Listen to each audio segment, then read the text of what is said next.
97% de l'eau terrestre est de l'eau de mer salée et donc non potable. Environ 2% se présentent à l'état solide, ce sont les calottes polaires et les glaciers. L'eau douce constitue moins de 1%, c'est l'eau de surface que nous voyons dans les lacs et les cours d'eau. Mais l'essentiel se trouve sous terre, ce sont les nappes phréatiques. Et cette eau rejaillit des profondeurs sous forme de sources.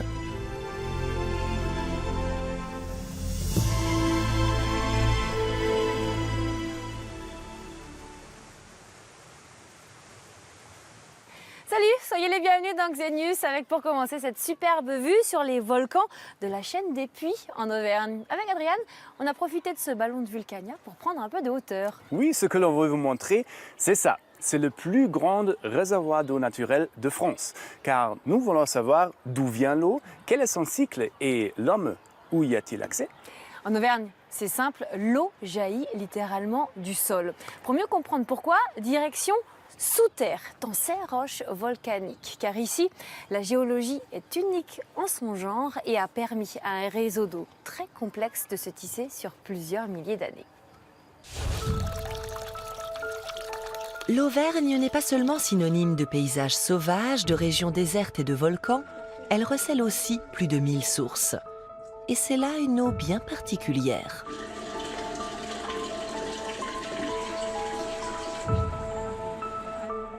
L'héritage naturel de l'Auvergne est la grande passion de Francine Mercier, qui organise des visites guidées sur des thèmes géologiques.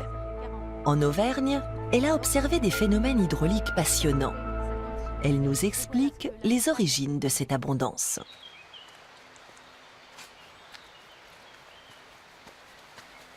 Une source naturelle, c'est souvent dans un point bas et c'est en aval, ce qu'on appelle en aval hydraulique. Et c'est l'environnement de tout l'amont qui fait la qualité de l'eau de la source. Le premier objectif est une petite source en pleine forêt. Ici, l'eau qui tombe goutte à goutte a fini par produire une concrétion impressionnante que les habitants de Saint-Floret appellent la tête de lion. Alors, c'est la tête de lion. C'est magnifique lion, pétrifié par l'eau minérale. C'est de l'eau de pluie, mais de l'eau de pluie d'il y a longtemps. La pluie du temps de nos ancêtres et encore de bien avant, cette eau s'infiltre, se minéralise et enfin remonte à la surface à cette source grâce aux failles et grâce au CO2 qui est présent dans l'eau. L'oxyde de carbone vient des entrailles de la terre et augmente la solubilité des minéraux. Mais avant de ressurgir, l'eau a un long voyage à accomplir. La particularité de l'Auvergne, ce sont les différentes strates où l'eau se ferait un chemin. On a des roches très différentes et bien sûr c'est l'interaction aux roches qui donne la minéralisation à l'eau. Les roches sédimentaires avec l'arcose, les marnes et tout, et puis donc le granit, les roches magmatiques, le volcanisme et quelques roches métamorphiques plus à l'ouest. Au centre de la chaîne des Puys s'étend le plus jeune complexe volcanique du continent européen. C'est ici que les nuages ouvrent leurs vannes. Mais l'eau ne vient pas seulement du ciel. Dans les grottes du Cornador, l'eau remonte depuis 3 ou 4 km de profondeur le long des failles dans le granit. Fortement minéralisée, riche en gaz carbonique, elle peut dépasser les 50 degrés. Ces grottes ont été formées uniquement par les minéraux contenus dans l'eau. En effet, elles ne sont pas en calcaire, mais en granit. La pétrification résulte du dépôt de minéraux.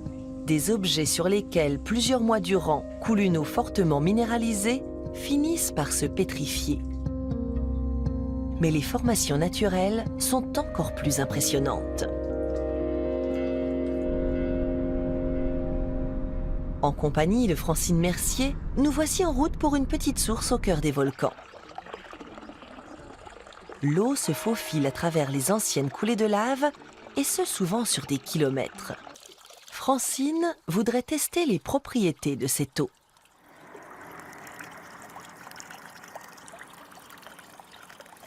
C'est un conductivimètre qui fait aussi la température. donc qui permet d'avoir la conductivité qui nous donne une idée de la minéralisation. Donc ici, on a 6 millisiemens ou 6000 microsiemens et ça veut dire que c'est une eau très minéralisée.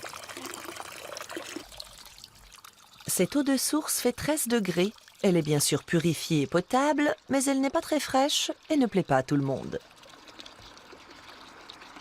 C'est pas une bicarbonatée sodique franche, on ressent un arrière-goût et moi je sens vraiment le sodium et le magnésium. Francine peut aussi mesurer le taux de CO2.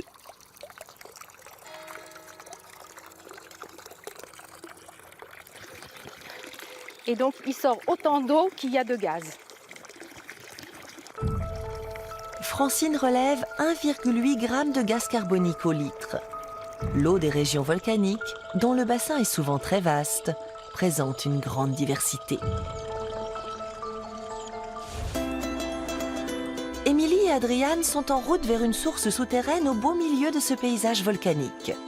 C'est l'occasion d'un voyage au centre de la Terre en compagnie de Clotilde Bertin, elle aussi hydrogéologue.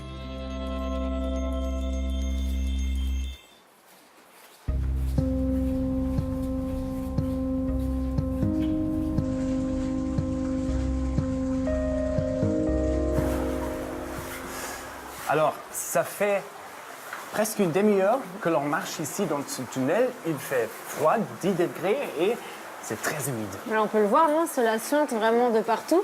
Et c'est une galerie souterraine qui est très intéressante puisqu'elle a été creusée dans la lave d'un volcan. Bien sûr, c'est un site protégé, sécurisé.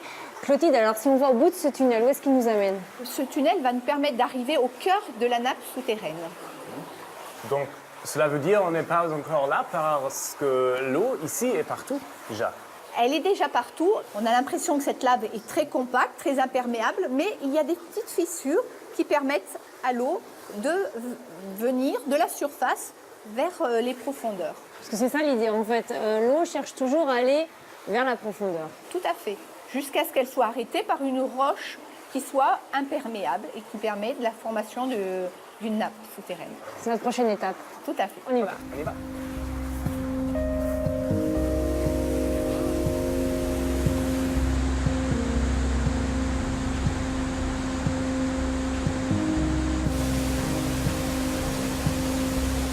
Alors ici, c'est tellement impressionnant. L'eau jaillit littéralement de la roche volcanique. À cet endroit, l'eau a traversé près de 60 mètres de coulée de lave que l'on peut voir en gris ici. Et elle est arrêtée par ces roches de couleur orangée et créé la nappe que l'on voit ici. Et qu'est-ce qui explique la pression de cette eau? Pourquoi est-ce qu'elle jaillit comme ça?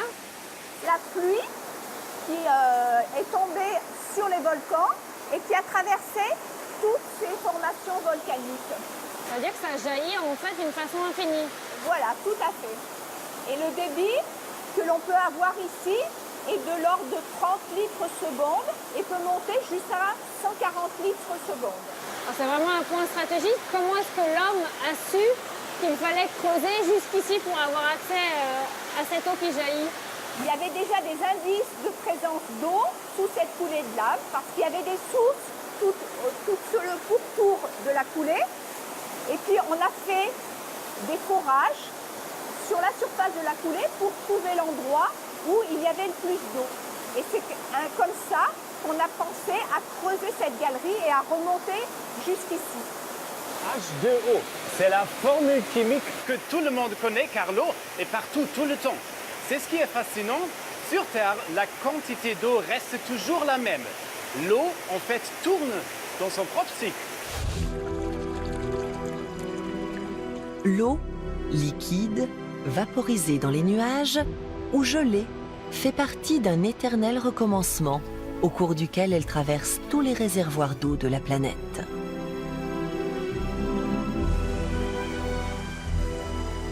Par-delà les océans, mais aussi au-dessus des terres, l'eau s'évapore sous l'action du soleil et se transforme en minuscules gouttelettes.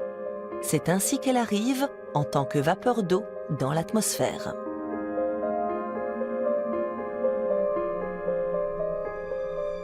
Lorsque la vapeur d'eau se refroidit en altitude, Elle se condense et retombe sur terre ou en mer sous forme de pluie, et tout repart de zéro. Ainsi, une eau de mer salée, impropre à la consommation, devient le plus naturellement du monde une eau de source tout à fait potable. En effet, sur Terre, l'eau de pluie s'infiltre et rejoint la nappe phréatique. Quand elle s'accumule, elle ressurgit sous forme de source. En surface et sous terre, lacs et cours d'eau sont alimentés par la nappe phréatique. Pas une seule goutte d'eau ne se perd au cours de ce périple.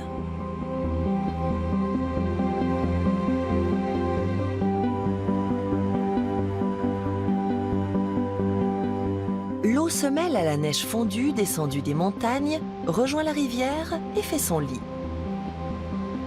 Le cours d'eau fait alors l'école buissonnière à travers la campagne. Le fleuve, de plus en plus large, finit par atteindre la mer. Une mer qui recèle 97% de toute notre eau. L'atmosphère n'en renferme qu'un millième. La vapeur d'eau contenue dans la nuée joue un rôle essentiel dans le cycle de l'eau. Car une fois qu'elle a rejoint les nuages, l'eau a déjà perdu le sel de la mer.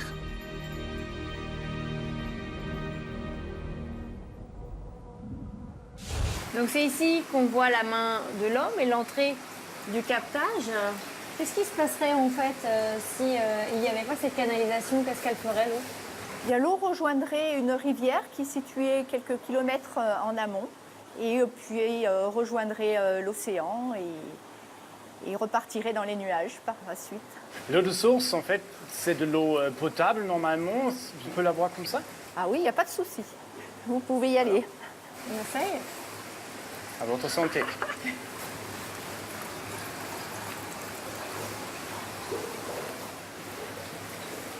En tout cas, elle est bien claire. C'est génial. Wow. Bon, elle n'a pas de goût très prononcé en fait, elle est très pas du fraîche. tout. On sent qu'elle sort peut-être de la roche. Et il n'y a pas beaucoup de sel, non? Non, elle n'est pas très minéralisée ici. Et alors qu'est-ce qui fait qu'elle est si claire qu'on peut la boire comme ça? Parce que l'eau s'est épurée en traversant les couches géologiques. Voilà, je vous ai préparé une petite expérience pour que vous compreniez ce qui peut se passer quand l'eau traverse les couches de roches. Là, ici, il y a de l'eau avec de la terre. Puis versez et regardez ce qui se passe. Et ici, en fait, on a quoi? Des cailloux, du sable? Du sable, c'est quelque chose qui peut représenter ce qui se passe au-dessus de notre tête. Ok, Alors. on y va. Donc l'eau passe là. Le sable. Et le blanc, c'est quoi? C'est du coton. Voilà, là, ça coule. Et l'eau n'a plus la même couleur. Non, c'est plus transparent. Est-ce que c'est la même chose ce qui se passe ici? Tout à fait. Lorsqu'il pleut, l'eau va mettre environ 2-3 mois pour arriver jusqu'ici, jusqu'au cœur de la nappe. Et après, elle mettra quelques temps, quelques mois également, ou peut-être quelques années pour ressortir sur les sources qui se trouvent en aval. Et alors ici, quand elle arrive, cette eau, elle a quelle propriété? C'est une eau qui est assez peu minéralisée parce que l'eau est restée assez peu en contact avec la roche. Elle est légèrement agressive, c'est-à-dire qu'elle est un petit peu acide et puis elle a une bonne qualité bactériologique. On a donc affaire ici à une eau de source peu minéralisée et quelque peu agressive. Eh bien, c'est ce type de propriété qui donne à l'eau sa classification, sa famille. On parle même parfois de grand cru pour certaines eaux minérales. C'est bon, c'est dire si l'étiquette attribuée à l'eau est importante. Eau de source, eau minérale, eau de table, eau thermale. À l'origine, il y a toujours une source. La différence tient au chemin que l'eau a parcouru dans la roche. En effet, les différentes strates géologiques vont purifier l'eau. L'eau de pluie devient nappe phréatique et continue de se concentrer jusqu'à ce qu'elle rencontre une couche imperméable. Si l'eau continue de s'accumuler, la pression va augmenter au niveau des aquifères et l'eau ressurgira sous forme de source. À partir d'une certaine température, on parlera d'eau thermale. Celle-ci jaillit souvent du sol à une pression considérable. Les différentes classifications de l'eau résultent de sa composition. Comme son nom l'indique, l'eau minérale naturelle contient des minéraux. Elle n'a fait l'objet d'aucun traitement et ne doit varier ni dans sa qualité ni dans sa composition. Ces gouttes de pluie, tombées du ciel il y a des dizaines d'années, se sont infiltrées dans le sous-sol. Au cours de sa longue route, l'eau prélève sur la roche des minéraux, des oligoéléments et du gaz carbonique. Ce sont les minéraux qui confèrent à l'eau ses qualités gustatives. Ainsi, en traversant des roches salines, elle se charge en chlorure. Le bicarbonate est issu du calcaire et le sulfate vient du gypse. Les eaux dites gazeuses contiennent de l'acide carbonique naturel issu de processus volcaniques dans les couches terrestres. Ce gaz dissout lui aussi des minéraux présents dans la roche. Contrairement à l'eau minérale naturelle, l'eau de source n'a pas besoin d'être originellement pure. Ce sont les directives sur l'eau potable qui en déterminent les valeurs limites. Eau de source et eau minérale peuvent provenir d'un forage. De même, elles sont embouteillées directement à la source et ne doivent avoir subi aucun traitement chimique ni technique de filtre. Les seuls procédés autorisés sont l'élimination du fer, du manganèse, des composés de soufre ainsi que de l'arsenic, de même que l'ozonisation, du moment que cela ne modifie pas les caractéristiques originelles de cette eau.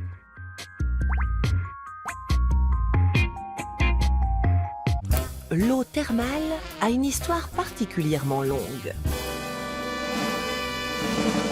L'eau thermale n'est pas un aliment, c'est un médicament.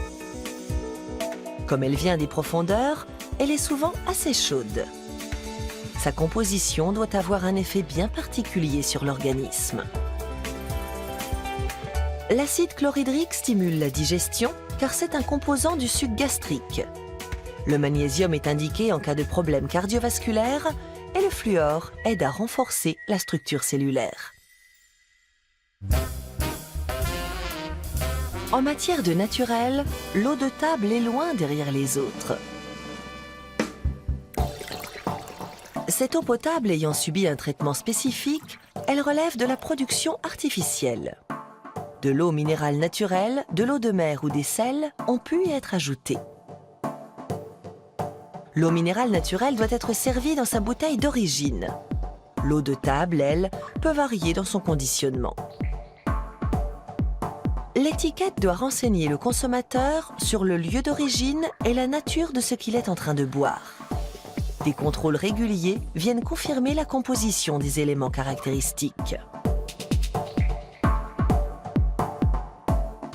Tout cela pour que l'eau donne toujours l'impression qu'elle vient de jaillir de sa source.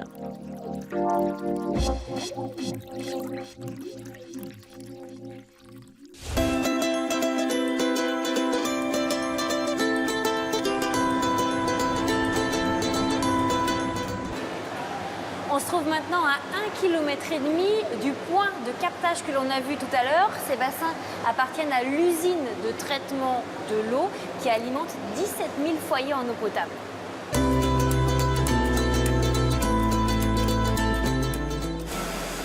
Alors cette eau de source, si elle est si pure, pourquoi est-ce qu'elle a quand même besoin d'être traitée ici? Parce que la réglementation impose des normes très strictes pour l'eau destinée à la consommation humaine.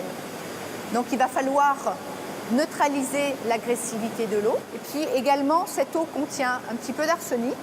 Arsenic, ce n'est pas dangereux? Non, c'est une eau qui provient des roches avec laquelle l'eau a interagi. Il y en a un petit peu, mais il faut l'enlever. Et puis il y a également besoin de traiter cette eau, de la désinfecter préventivement, parce qu'elle va être conduite jusqu'à 90 km de distance du point de prélèvement pour pouvoir être consommée par usagés. Alors quand vous dites traiter, c'est quoi, avec du chlore? Exactement, avec du chlore. Et les habitants ici n'ont pas de souci à se faire. Ils auront toujours de l'eau potable en quantité. En Auvergne, nous avons la chance d'avoir beaucoup de petites nappes qui n'ont pas des extensions considérables, mais il y a beaucoup d'eau. Et pour l'instant, nous n'avons pas eu de soucis. Cette eau est suivie. Les variations des niveaux des nappes et leur qualité sont suivies régulièrement. Et pour l'instant, nous sommes loin d'être en pénurie. Alors, malheureusement, ce n'est pas partout que l'eau jaillit aussi facilement. Dans certaines régions arides du globe, très pauvres en eau potable, les scientifiques tentent de puiser l'eau à une autre étape de son cycle.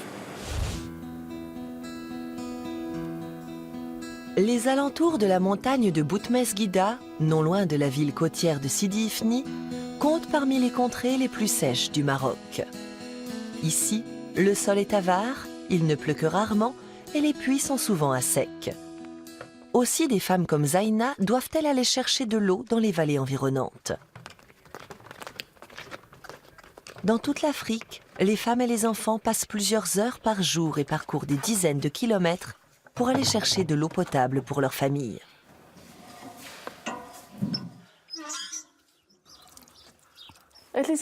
Nous allons toujours chercher de l'eau de la même façon que le faisait ma grand-mère. Rien n'a bougé.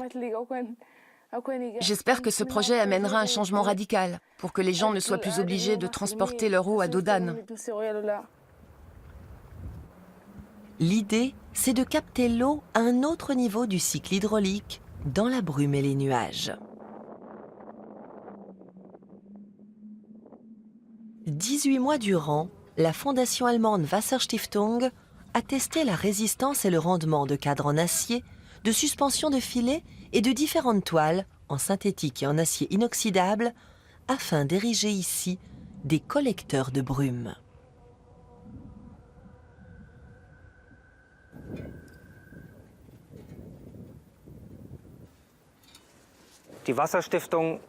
Bien entendu, la Fondation n'a pas d'entrée de jeu décrété qu'elle allait mettre au point son propre collecteur de brume. Elle a commencé par étudier les produits existants sur le marché et les a essayés en Érythrée, dans les villages d'altitude de Nefassit et Arborobo.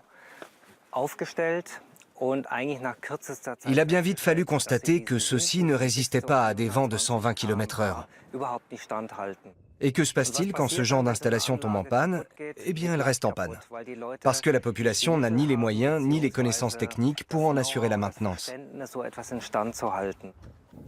2 années de recherche ont permis de mettre au point des filets à nuages. Pour collecter le plus d'eau possible, il faut que le vent pousse le brouillard perpendiculairement au filet.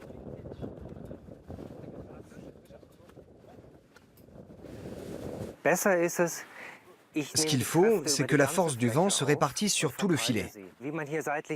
Comme vous pouvez le voir sur le pourtour, nous utilisons des extenseurs de type courant qui sont tout simplement accrochés. Voilà pour la suspension. Pas besoin d'outils pour monter les brides. Il suffit de les attacher et de les tendre vers le bas avec des tendeurs. C'est ce qui me permet d'assurer une tension sur les 4 côtés de la géogrille, c'est-à-dire du filet. Ce qui est important, c'est d'utiliser des éléments que les monteurs sur place, dans les pays concernés, pourront appréhender facilement. Pas de longue mise au courant, pas de maintenance compliquée. Il faut que les gens puissent tout de suite comprendre le principe. Monter ce capteur de brouillard est facile et rapide. De plus, cette façon de recueillir l'eau potable ne demande aucune énergie et nécessite très peu d'entretien. Ces filets à nuages peuvent piéger et moissonner les innombrables gouttelettes de pluie contenues dans la brume. Les nuages se transforment ainsi en sources flottantes qui alimentent en eau potable des centaines de milliers de gens. Le filet à nuages peut être mis en œuvre avec succès dans bien des régions où les précipitations sont faibles, mais qui connaissent de longues périodes de brouillard. Les gouttelettes de brume se prennent dans les mailles, deviennent de grosses gouttes d'eau et tombent dans la gouttière. En fonction de la région et de la saison, l'apport quotidien en eau se situe entre 4 et 14 litres par mètre carré de filet. Et c'est souvent plus. Au Maroc, le filet à nuages a déjà effectué des pointes de 66 litres au mètre carré. de pouvoir goûter l'eau des nuages. Avec Adriane, on va terminer cette émission en trinquant à l'eau des volcans. Alors, Gigi? Attends. Oh, très clair. Super fraîche. Très bonne année. On a de la chance, je dirais 1982. Sûrement un très bon millésime. Salut! À la prochaine, bis bald. Tschüss! Prost.